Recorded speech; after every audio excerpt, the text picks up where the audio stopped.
বোন এই দেখ তোর জন্য আমি কানেটা নিয়ে আসছি। তুই কি রে ডাইনি? আরে ভাইয়া আমি ডাইনি না, আপনার ছোট বোন। এই দেখো। বোন তুই এত পরিষ্কার কিভাবে হয়ে গেলি? এই ক্রিম লাগায় আমাকেও লাগাই দে। লাগাও, কিন্তু ভাই এই ক্রিম তো শেষ হয়ে গেছে। তা তুই আবার বানিয়ে দে। হ্যাঁ ভাই দিচ্ছি, তা ওই কানেরটা দুটো দাও।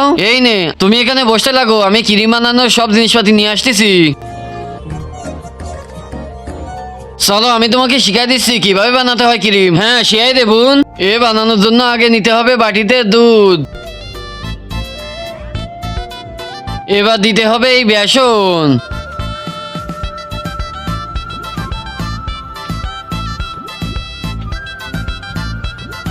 এবার লাগবে আর অল্প একটু হলদি।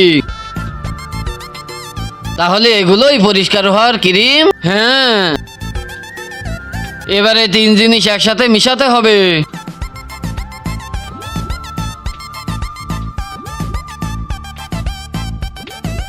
এবার হয়ে গেছে পরিষ্কার হওয়ার ক্রিম। তাহলে বোন লাগাই দে। হ্যাঁ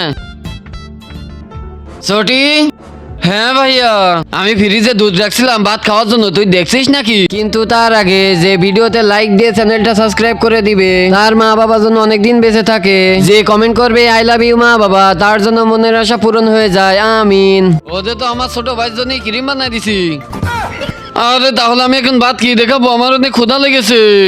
ভাইয়া আপনিও আসেন, পরিষ্কার হয়ে যাবেন। শালা